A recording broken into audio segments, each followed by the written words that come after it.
చేస్తాం మాత. చెయ్యి.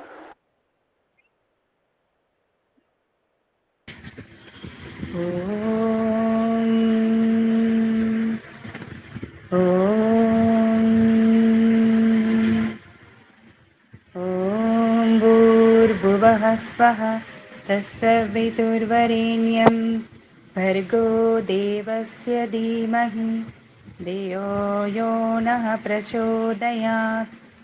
ఓం అసతో మా సద్గమయ తమసో మా జ్యోతిర్గమయ మృత్యోర్మా అమృతంగమయ.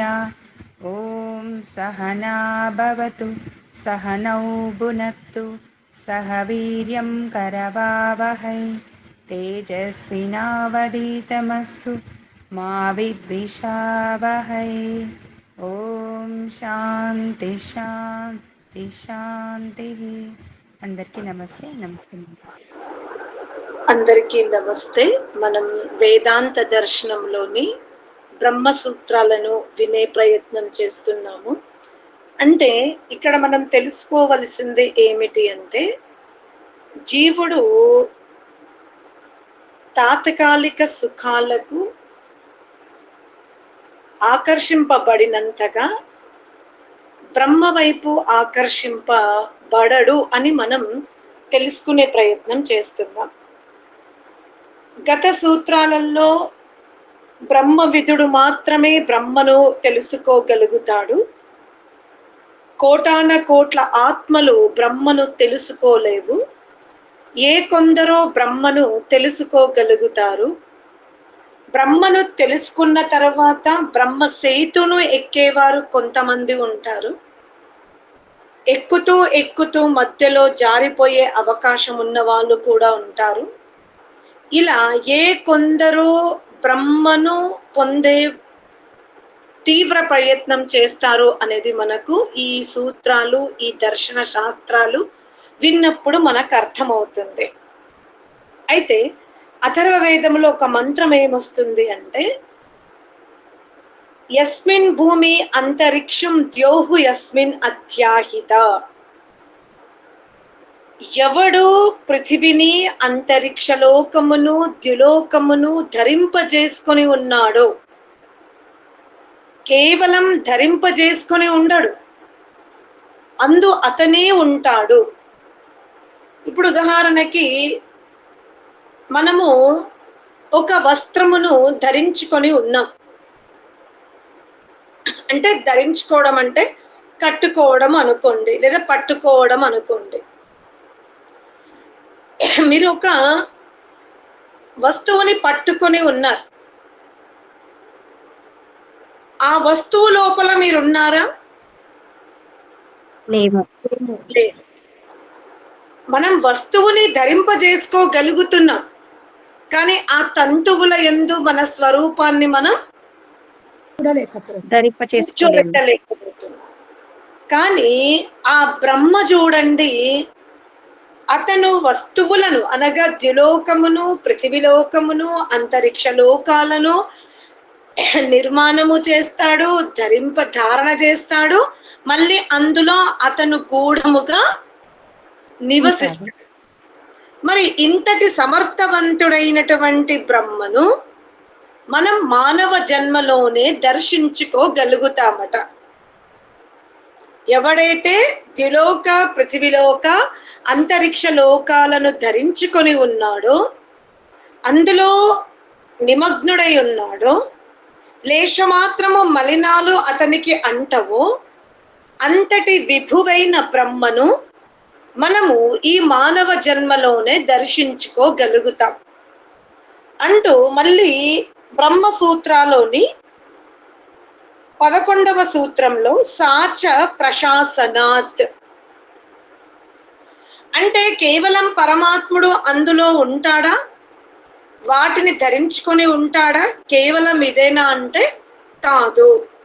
ప్రశాసనాత్ వాటిని శాసిస్తాడు కూడా ఆ బ్రహ్మ. అయితే ఈ ద్యులోకము, పృథివిలోకము, అంతరిక్ష లోకాలు పరమాత్ముని శాసనములో ఉన్నవి అని ఈ సూత్రకారుడు చెప్పినప్పుడు ఇక విపక్షి ఒక ప్రశ్న వేస్తున్నాడు. అంటే మరి భూకంపాలు వస్తున్నవి, అనేక అనర్థాలు జరుగుతున్నవి, మరి ఇది బ్రహ్మనే చేయిస్తున్నాడా? ఎందుకంటే ఇవన్నీ శాసిస్తుంది బ్రహ్మనే కదా. బ్రహ్మనే శాసనం చేస్తున్నప్పుడు మరి భూకంపాలు, జల ప్రళయాలు, అగ్ని ప్రళయాలు ఇవన్నీ కూడా బ్రహ్మనే చేస్తున్నాడా అని ప్రశ్నిస్తున్నాడు.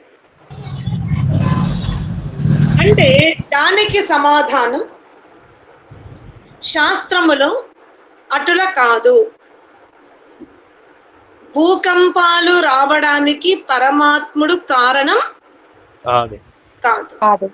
అలాగే అగ్ని గోళాలు, అగ్ని ప్రళయాలు జరగడానికి పరమాత్ముడు కారణం కాదు. వీటన్నింటికి కారణం ఎవరు అంటే ఈ జల ప్రళయాలు, అగ్ని ప్రళయాలు, భూ ప్రళయాలు జరగడానికి కారణం ఎవరు అంటే మానవుడు మాత్రమే. మీరు ఈ సమాధానము జీవులు అనకూడదు. భూకంపాలకు, జల ప్రళయాలకు, అగ్ని ప్రళయాలకు అనగా అతివృష్టికి, అనావృష్టికి కారణం పరమాత్ముడు కాదు, మనుష్య ఇతర ప్రాణులు కూడా కాదు. కేవలం మానవుడే. మానవుడు వాటిని దుర్వినియోగం చేస్తున్నాడు. వాటి శక్తి కంటే ఎక్కువ ఉపయోగించుకుంటున్నాడు. అందువల్ల ఈ ప్రళయాలు జరుగుతున్నవి. అంతేకాని భూ ప్రళయాలు, అగ్ని ప్రళయాలు పరమాత్ముడు శాసనం చేస్తున్నంత మాత్రాన ఈ సృష్టిలో జరుగుతున్న విధ్వంసాన్ని మనం పరమాత్మునికి అప్పగించడానికి వీలు లేదు. మానవుడు అక్కడ ఉపయోగించుకుంటున్నాడు. మళ్ళీ అక్కడ ఇంకో ప్రశ్న ఇస్తున్నాడు. ప్రశ్నలు అర్థమవుతున్నాయా? ముందు పరమాత్ముడు ద్యులోకాన్ని, అంతరిక్ష లోకాన్ని, పృథివీ లోకాన్ని ధరించుకొని ఉన్నాడు, అతనే ప్రశాసకుడు అన్నప్పుడు ఒక ప్రశ్న ఏమొచ్చింది? మరి ప్రళయాలకు కారణం భగవంతుడా అంటే కాదు, మనుష్య ఇతర ప్రాణులు కూడా కాదు, కేవలం మానవుడే అన్నప్పటికే ఇతను ఊరుకుంటాడా? మరి మానవుడు అన్నప్పుడు మానవుడు పరమాత్మని యొక్క శాసనాన్ని కూడా, ఎందుకంటే ఈ మూడు లోకాలకు ప్రశాసకుడు అతనే కదా అని మీరు అంటున్నారు. సరే, జల ప్రళయాలకు, అగ్ని ప్రళయాలకు వీటన్నింటికి పరమాత్ముడు కాదు, మానవుడు అంటున్నప్పుడు అంటే మరి మానవుడి సామర్థ్యం పరమాత్మని కంటే ఎక్కున్నదా అని ప్రశ్నిస్తున్నా. అర్థమైందా? ముందు ఏమని ప్రశ్నించాడు చెప్పండి. ముందు ఏమని ప్రశ్నించాడు? ఈ మూడు లోకాలకి పరమాత్ముడు అధిపతి అయినప్పుడు ఈ జల ప్రళయాలకు అతడే కారకుడా అని ప్రశ్న వేస్తాడు. కాదు అని చెప్తాడు. కాదు అని చెప్పాక ఎవరు కారణం అన్నాడు? కేవలం మానవుడే, వేరే ఇతర ప్రాణులు కాకుండా కేవలం మానవుడే దీనికి కారణం. మళ్ళీ ఇప్పుడు ఏం ప్రశ్నిస్తున్నాడు మరి? అంటే ఈ మానవుడే అన్నప్పుడు ఈ పరమాత్ముని శాసనాన్ని కంటే ఉల్లంఘించే సమర్థుడా, అంతకంటే ఎక్కువ సమర్థుడా అనేది ప్రశ్న వేస్తాడు. అర్థమైందా? ఇప్పుడు ఇతనేం వేస్తున్నాడు అంటే, నీవు మానవుడు అంటున్నావు అంటే మానవుడికి పరమాత్ముని యొక్క శాసనాన్ని కూడా ఉల్లంఘించే సామర్థ్యం అంటే అవును, ఉంది. ఎందుకంటే స్వతంత్ర కర్త. మానవ జన్మలోకి వచ్చిన తర్వాత మానవ జన్మలో, మానవ శరీరములో ఉన్నటువంటి జీవుడు పూర్ణ స్వతంత్రుడు. అతడు స్వతంత్రుడు గనకనే ఇన్ని విధ్వంసాలకు కారకుడు అవుతున్నాడు. అర్థమైందా ఇప్పుడు? అక్కడే మళ్ళీ క్వశ్చన్ వేశాడు, దానికి మళ్ళీ సమాధానం ఇచ్చాడు, మళ్ళీ అంటున్నాడు అవును. జీవుడికి లభించిన సామర్థ్యము వలన, ఏ సామర్థ్యము? జీవునకు అంటే మానవ జన్మలో ఉన్నటువంటి జీవునకు ఏ సామర్థ్యం లభించింది? స్వతంత్రత అనేది. స్వతంత్రత అనే సామర్థ్యము వలన. అన్ని సామర్థ్యాలు లభించలే, కేవలం ఒక స్వతంత్రత అనే సామర్థ్యం లభించడము వలన అతను ఇష్టానుసారముగా ఈ పృథివిలోని పదార్థాలను ఉపయోగించుకోవడం వలన ఇన్ని అనర్థాలు జరుగుతున్నవి అని మళ్ళీ ఏమంటున్నాడు? నీవు మానవుడు పరమాత్ముని కంటే గొప్ప అని అంటున్నావా, ప్రశ్నిస్తున్నావా? చూడు, స్వాతంత్రం ఇచ్చాడు. పరమాత్ముని యొక్క ప్రశాసనము ఎలా ఉందో చూడు.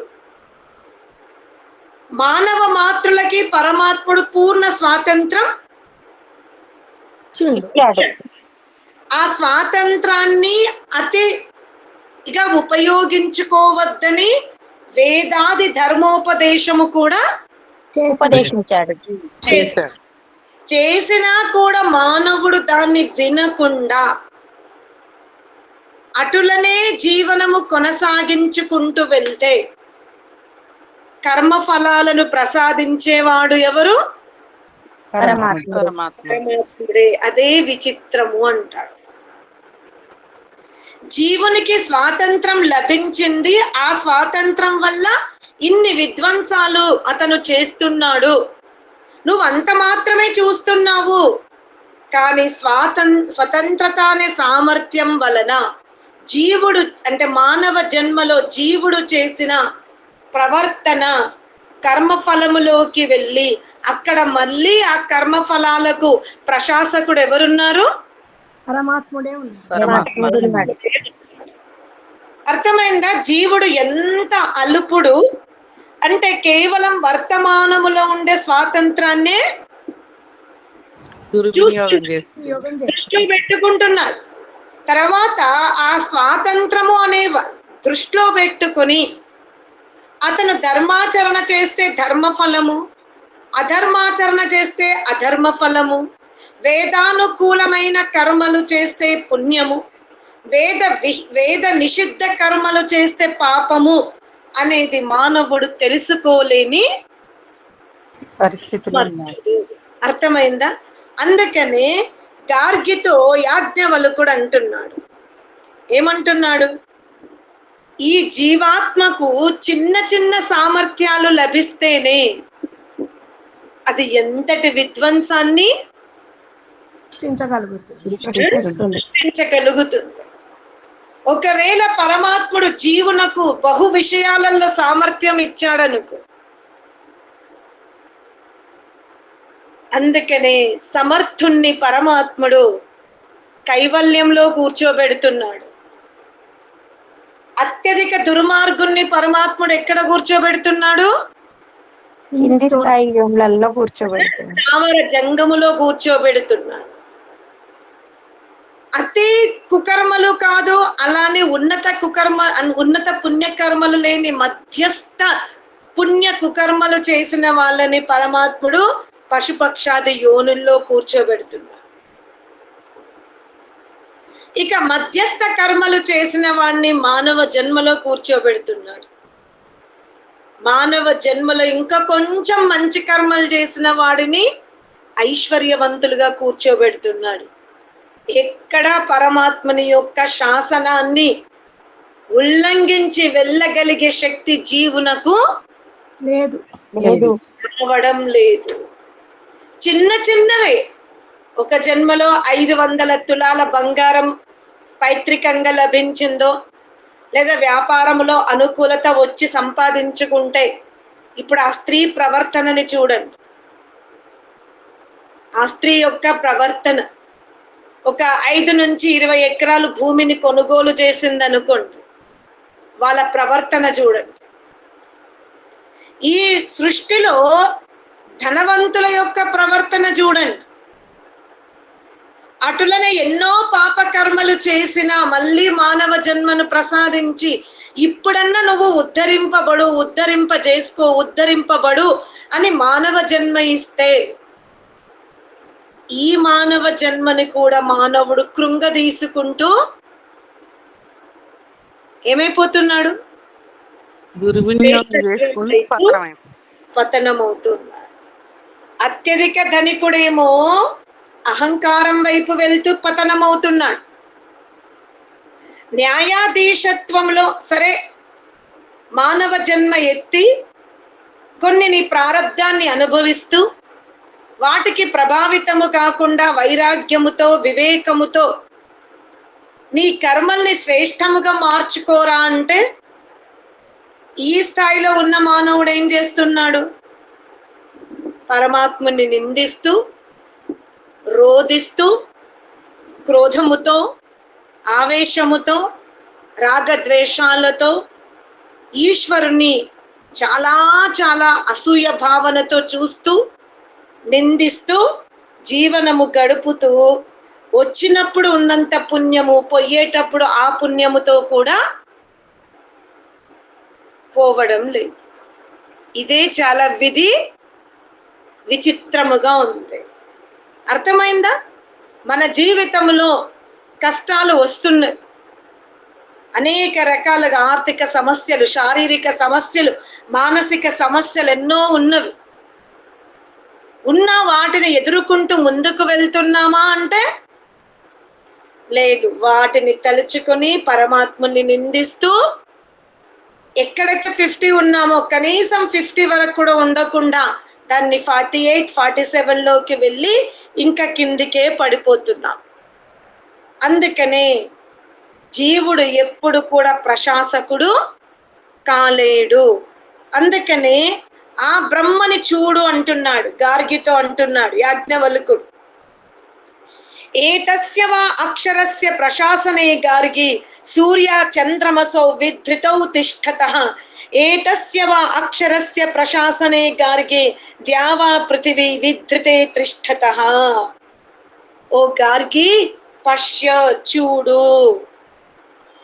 నీవు ప్రకృతి కూడా అక్షరమే కాదనడానికి వీల్లేదు, జీవాత్మ కూడా అక్షరమే కాదనడానికి వీల్లేదు, ఆ బ్రహ్మ కూడా అక్షరమే.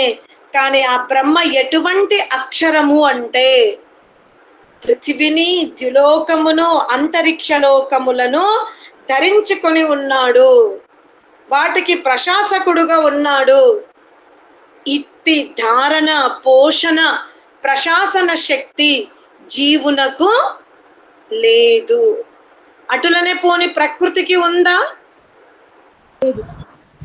నేను ఇక ప్రళయములో నేను నీకు ఛాన్స్ ఇవ్వను ప్రకృతి పరమాత్ముని అనగలుగుతుందా? అనలేదు. అర్థమైందా? పరమాత్ముడు సమయానుకూలంగా ప్రళయము చేస్తాడు, సమయానుకూలంగా సృష్టి కార్యము చేస్తాడు. కానీ ఉపయోగించుకుంటుంది ఎవరిని? ప్రకృతిని. ఎవరి కోసము? జీవాత్మ కోసం. అటు జీవుడు ప్రకృతిని వశపరుచుకోలేకపోతున్నాడు, ప్రకృతి కూడా తనలో తాను వశపరుచుకోలేని ఆ అక్షర బ్రహ్మ యొక్క పాదాల దగ్గరే ప్రకృతి ఉండిపోతుంది. మానవ జన్మ ఎత్తిన జీవుడు అనుకుంటాడు, మనము కఠోపనిషత్తులో నచికేతునికి యమాచారుల వారు ఎంత ప్రలోభాలకు గురి చేస్తూ ఉంటాడు. ఇతనేమో నాకు బ్రహ్మ ప్రాప్తి కావాలి అంటే యమాచారుల వారు నచికేతునికి ఏం చెప్తున్నా?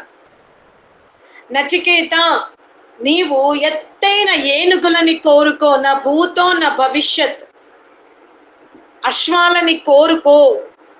అటువంటి పశు సంపత్తి భూతములో ఎవరికి లభించలేదో భవిష్యత్తులో కూడా ఎవరికి లభించదో అట్టి వరం ఇస్తాను, కోరుకో అంట.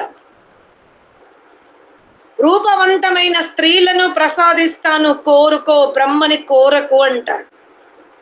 అయినా నచికేతుడు, నాకు రూపవంతులైన స్త్రీలు వద్దు, సహస్రము అంటే 1000 సంవత్సరాలు రాజ్య పాలన చేయగలిగే రాజ్య అభిలాష నాకొద్దు, రాజ్యాన్ని సురక్షితంగా పెట్టుకునే పశు సంపత్తి కూడా నాకు వద్దు. నాకేం కావాలి అన్నాడు?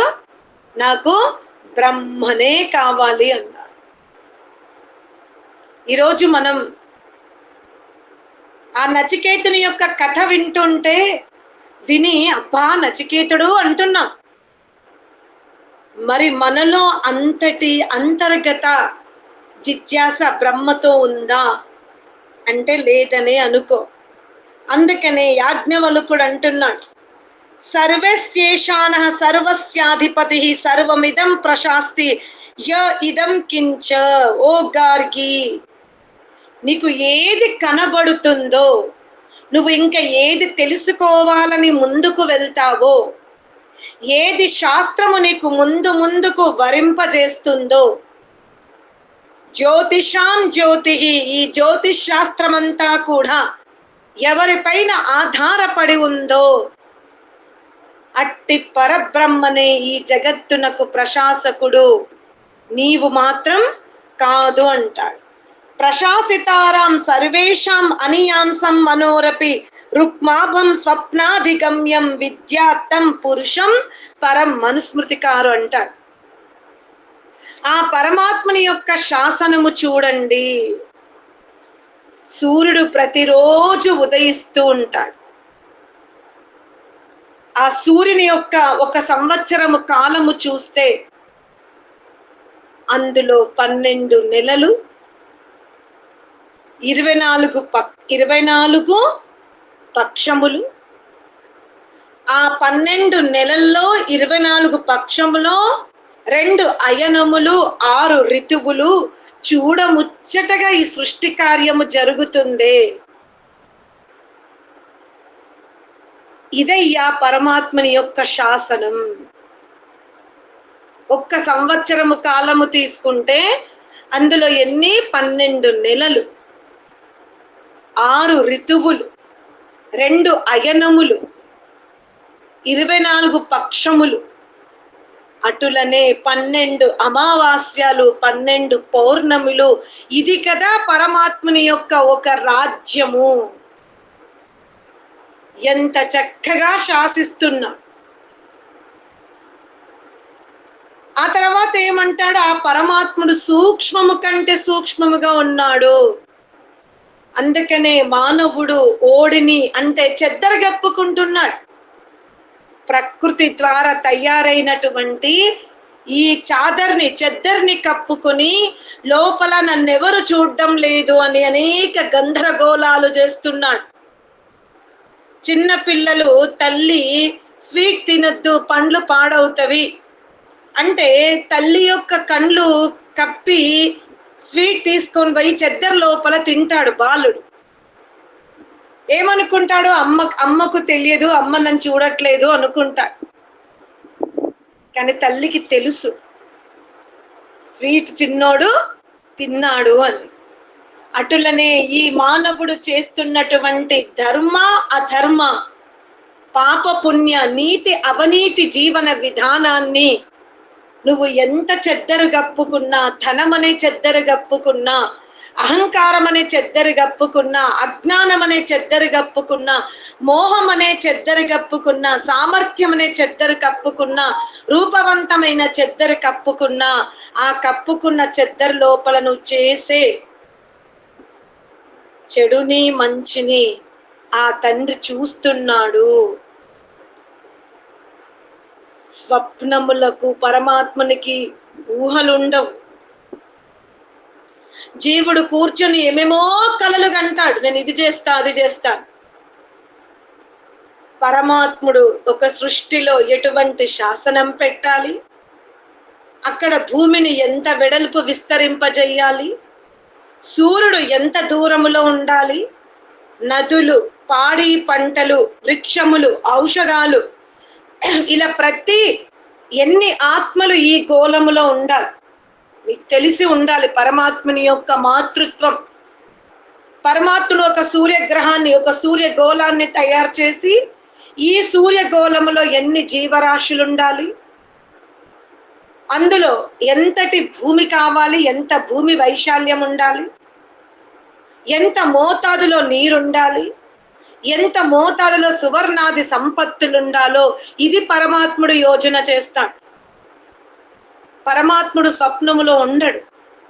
మనం స్వప్నములో ఉంటాం, కలలు కంటూ ఉంటాం, కానీ పరమాత్ముడు యోజన మాత్రమే చేస్తాడు. ఇక్కడ ఎన్ని జీవరాశులు ఉండగలుగుతవి, జీవులని సంఖ్యతో ఇక్కడ పెట్టేస్తాడు. కానీ నేటి వరకు మానవుడు భారతదేశంలోనే జనాభా సంఖ్య చెప్పలేని అసమర్థుడు. ఎన్ని ఆధార్ కార్డులు తీయండి, ఎన్ని రకాల ఎత్తుకు పై ఎత్తులు వేసినా ఒక ప్రాంతీయ జనసంఖ్యని కూడా మానవుడు చెప్పలేని స్థితిలో ఉన్నాడు. కానీ పరమాత్మునికి ఈ సూర్యగోళములో ఎన్ని చీమలున్నవి, ఎన్ని దోమలున్నవి, ఎన్ని రకాల పశువుల సంఖ్య ఉందో సర్వము ఆ బ్రహ్మకి తెలుసు. అందుకనే పరమాత్ముని యొక్క శాసనము చాలా విచిత్రమైనది. అతను స్వప్నాలకు లొంగడు, యోజన చేస్తాడు. ఈ విధంగా పరమాత్ముని వర్ణిస్తూ, అందువలన ఆకాశము కంటే కూడా విస్తీరంగా ఉన్నాడు, సూక్ష్మంగా ఉన్నాడు. ఆ అక్షరమైన బ్రహ్మను ఈ మానవ జన్మలో ఎన్ని పనులున్నా, ఎన్ని వ్యవధానాలున్నా దర్శించుకునే ప్రయత్నం చేయు అంటాడు. ఓం శాంతి శాంతి శాంతి. నమస్తే అమ్మా. మాతాజీ నమస్తే. నమస్తే అమ్మా. నమస్తే. స్మిత రికార్డ్ ఆపేస్తావా?